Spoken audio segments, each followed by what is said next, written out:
আমন্ত্রণ এই সপ্তাহের অর্থনীতিতে আমাদের আজকের বিষয় খাদ্য মূল্যস্ফীতি কমছে না, চালের দাম বেশি থাকায়।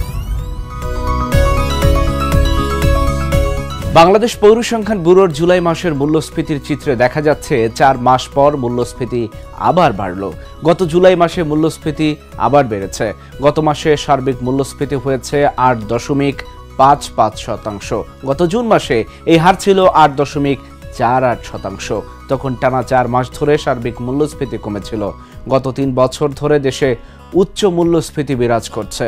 ২০২৪-২৫ অর্থ বছরে গড় মূল্যস্ফীতি হয়েছে ১০.০৩%।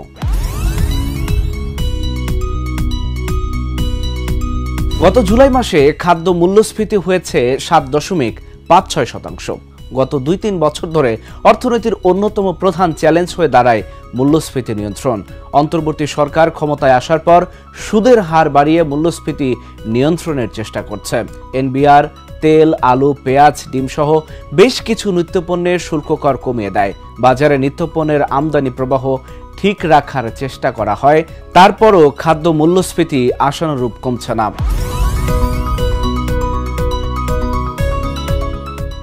দক্ষিণ এশিয়ার দেশগুলো খাদ্য মূল্যস্ফীতি কমিয়ে আনতে পারলেও বাংলাদেশ এখনো পারছে না।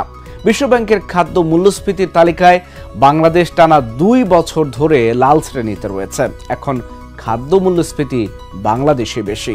বিশ্বব্যাংকের তথ্য বলছে ভারতে খাদ্য মূল্যস্ফীতি এখন ৬% কম।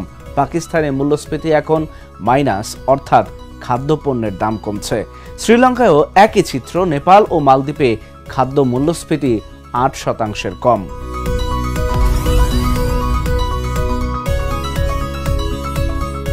অর্থনীতিবিদরা বলছেন মূল্যস্ফীতি নিয়ন্ত্রণে বাজার তদারকি নেই। চাঁদাবাজির উৎপাত বন্ধ হয়নি। আইন শৃঙ্খলা পরিস্থিতি সন্তোষজনক পর্যায়ে নেই। বাজারে শুধু খেলোয়াড় পরিবর্তন হয়েছে, খেলা পরিবর্তন হয়নি। বাজারের খেলোয়াড়েরা এখনো ধরাছোঁয়ার বাইরে।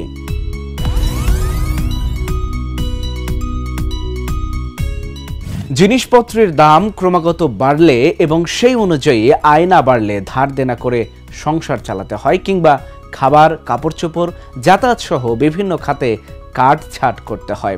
খাদ্যপণ্যের মূল্য বৃদ্ধি ঘটলে মানুষ স্বভাবতই কম খাবার খায়, কম দামি খাদ্যপণ্যের দিকে ঝোঁকেন। খাদ্যাভ্যাসে প্রোটিন, ভিটামিন ও বিবিধ পুষ্টিগুণ সম্পন্ন খাদ্য অণুর মাত্রা কমতে থাকায় যার প্রভাব পড়ে পরিবারের সদস্যদের ওপরে। পৌষ্টিক আহারের ভারসাম্য নষ্ট হয়।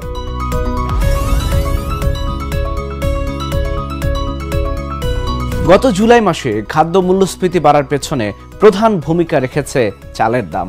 এই মাসে খাদ্যপণ্যের মোট মূল্যস্ফীতিতে চালের দামের ভূমিকা ৫১.৫৫%। খাদ্য মূল্যস্ফীতি বাড়ার ক্ষেত্রে ফলের অবদান ১০.৪৫%, তেলের ৭.৩৪% এবং মাংসের অবদান রয়েছে ১.৪%।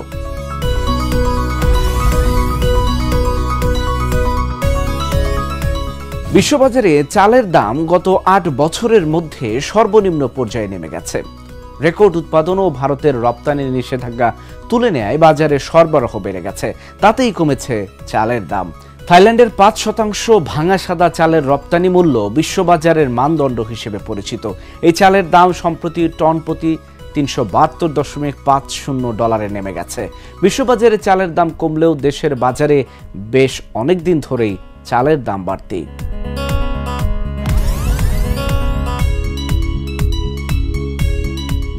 ৪ মাস পর ভারত থেকে চাল আমদানি শুরু করেছে বাংলাদেশ। সরকারের অনুমতি পাওয়ায় দিনাজপুরের হিলি স্থলবন্দর দিয়ে ভারত থেকে চাল আমদানি শুরু হয়েছে।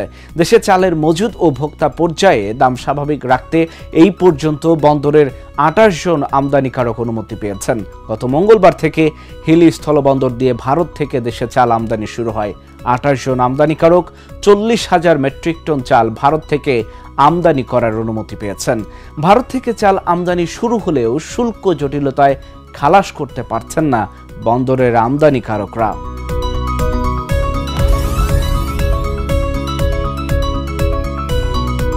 চাল উৎপাদনে দেশ স্বয়ংসম্পূর্ণ নয়। সেক্ষেত্রে ঠিক সময় আমদানি করতে হবে, যেন চাহিদাজনিত চাপ চালের বাজারে আলাদা সংকট সৃষ্টি করতে না পারে।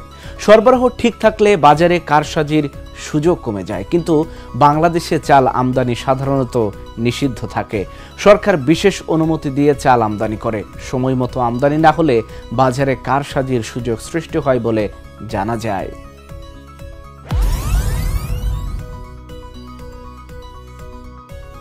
চাল দেশের মানুষের প্রধান খাদ্যশস্য। চালের দাম বাড়লে মূল্যস্ফীতির উপর সবচেয়ে বেশি প্রভাব পড়ে দরিদ্র পরিবারের ব্যয়ের বড় খাত হলো চাল। সে কারণে চালের দাম নিয়ন্ত্রণে রাখাই সবচেয়ে গুরুত্বপূর্ণ অর্থনৈতিক পদক্ষেপ। এই ছিল আজকের মতো। দেখা হবে আগামী সপ্তাহে। সে পর্যন্ত আমাদের সাথেই থাকুন। ঢাকা জার্নাল দেখতে থাকুন। ধন্যবাদ সবাইকে।